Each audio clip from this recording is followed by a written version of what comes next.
Өмүрбек Текебаевга тиешелүү мүлктөр мамлекетке чегирилсин деген өкүм чыккандан бери бийликчил басылмалар жана мамлекеттик телеканалдар Текебаевдин мүлктөрүн эсептеп, ал тургай ага тиешеси жок кыймылсыз мүлктөрүн да кошо эсептеп каралоого батыл киришишти. Бийликчил маалымат каражаттары канчалык каралоо иштерин жасабасын, оппозициячыл саясатчы журналисттерге пресс-тур уюштуруп, киреше чыгашасын жана мүлктөрү жөнүндө ачык айтып берген. Пойдемте. Это улица, где я строю, где мы строим дом. Не знаю.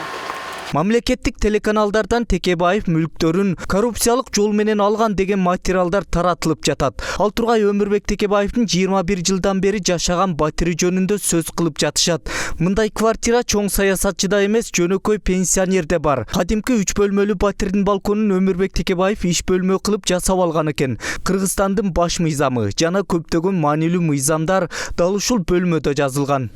Кадимки 3 комнаталуу квартира. 2009 жылы Бакиевдин убагында, Бакиев менин жеке элдешкиз душманым болгон. Ошонун убагында Ак Жол парламенти Текебаевдин кыргыз жаңы мамлекеттин курганга эмгеги чоң. Ал ушул комнаталарда 3 комнат үйдө жашаганга укугу бар, мыйзамды деп таап, комитет ушул үйдө менчикке өткөрүп бергенге чечим чыгарган. 2009 жылы. Бакиевдин убагында бүгүн эми Атамбаевдин убагында ушуну 10 жылдан кийин мародерлук жол менен басып алган деп КТР келип балконду көргөзүп атат. Бийликчил маалымат каражаттары Текебаевдин үй бүлөсүнө тиешелүүлдөлгөн Фрунзе, Исанова көчөсүндөгү офистерди айтып жатышат. Бул объекттер Бакиевдердин заманынан бери көп айтылды. 7 сотых жер тилкесинде жайгашкан 3 имарат. Дал ушул имараттарды ижарага берүү менен оппозициячыл саясатчынын үй бүлөсү киреше таап келет. Чындыгында бул жерге бир чоң 7 этаж, 10 этаж куруп койсо болмок. Эмне үчүн мындай майдаланып курулуп калды? Анткени акча жок. Эптеп бирин кургандан кийин аны банкка коюп, залогко коюп, кредит алып, экинчисин куруп, экинчиси бүткөндөн кийин кийинкисин куруп, мына ошондой болуп курулган. Биздин үй бүлөнүн кирешеси негизинен мына ушул жерден түшөт. Жылына 3-4 миллион сомго чейин түшөт. Өмүрбек Текебаев өзүнө карата каралоо компаниясынын алдын алып үй бүлөсүнө тиешелүү делген мүлктөрдүн калтырбай айтып берген. Анын арасында Орто Сай 2 айылындагы бүтелик турак жай. Бул жерге ээ болуп калышынын да өзүнчө тарыхы бар. 11 жылы бул жер участогун алгам, 5-6 высота жер. Ал кезде Абдырахмановдун үй бүлөсү менен өтө ысык биз дос элек. Анан Бейлеже бул Абдырахмановдун аялы, жакшы киши, азырга чейин биз сыйлайбыз. Айгүлгө аялым айтып калды. Коңшу болуп жүрөйлүк. Карыганда дагы тиги чогуу жүрөйлүк. Алар мо жакын Браво деген ушундай шаарчада жашайт. Анан бизде ушул жаңы шаарча курулуп атат. Ушул жерден жер албайсыңарбы деди. Ал кезде бул жерде эч бир үй жок эле. Биз айттык акчабыз жок десек, жок деп өзү тааныйт экен, Айгүлдү алып келип тааныштырып, $60,000 дегенди $40,000 чүрүп, анан акчасын жарымын өзү төлөп, бизде акча жок эле. Анан жарым жылдан кийин Абдырахмановдордон кутулдук. Мен бул жер алынбайт эле, ошентип Бейлеженин шарапаты менен мындай алынып калды. Кымбат хан сарайларынын ортосунда жайгашкан Өмүрбек Текебаевдин үйү эмдигиче бүт элек. Анткени бул имаратты бүткөрүүгө акча каражаты чектелүү. 5 жылдан бери ушул үйдү курабыз. Мындай үйдү орто адам курат. 2 этаждан эми ылдый бүгүн эч ким курбайт, анткени жер кымбат, жер кичинекей. Кудай кааласа жакынкы ушул 5 жылда мен бүтүп алсам деп турам. Мен азыр 60ка жеттим. Кыргызда айтат. Эркек жигит дарак эгиш керек, бала өстүрүш керек, үй куруш керек деп. Анан мен эгер үй кура албасам, анда 3 парзымдын бирин да аткарбаган адам болом 60ка чейин.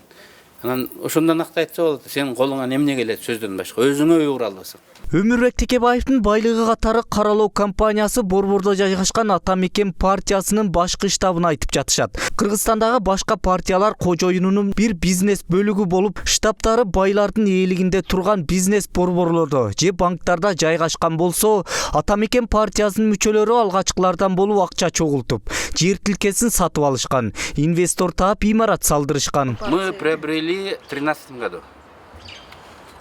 В 2013 году. И только сейчас построили офис? Нет, долго строили, долго согласовали. Но это не наши проблемы, это инвестор. Инвестор, по идее, должен был построить 9 этажей. Но по различным обстоятельствам, нам неизвестным, они закрыли на третьем этаже. 30 жылга чукул депутат болуп иштеп, башкаларга окшоп мультимиллионер болуп албаган Текебаев 60ка чыкканда жаңы үй сатып алган. Азыр 60 жаш экөөбүз теңбиз. 60 жашка чукулдап калган биздики эмес азыр 30-40 жаштагы адамдардын канчалаган мүлктөрү бар. Жаш жигиттер мисалы. Ишкер саясатчы жигиттердин канча мүлктөрү бар. Мен ойлойм, мен ушул баягы бөрк алдаса баш алып эле Текебаевди ушул жагынан коррупцияны кылдыганына мен кошула албайм да. Туура эмес да. Калайбыз куугунтук болуп атканы айкын да. Мен муну баштан эле айтып атам. Бийликтегилер оппозициячыл саясатчынын 8 жашар кызынан баштап 80 жаштан ашкан апасынын мүлкүнө чейин эсептеп жатышат.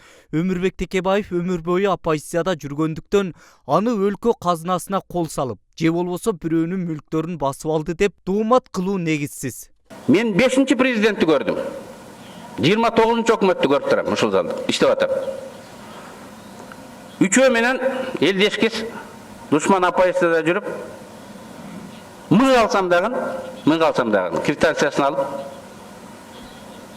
коюп коем. Эч ким мага тийише албайт. Ошон үчүн коркпойм. Сактык менин ар бир клеткама чейин кирип, инстинкт болуп калган. Кыргызстанда олигархтарды эсептеп отурсаң баш айланат. Бири 2 гектарды ээлеген жер тилкесине хан сарай салдырып жатса, башкалары супермаркет, гипермаркет, бизнес борборлоруна гектарлаган жер тилкелерине ээ болуп отурушат. А бирок алардын бири да байлыктарын журналисттерге ачык көрсөтүп, киреше булактарын ачык айтып берген эмес.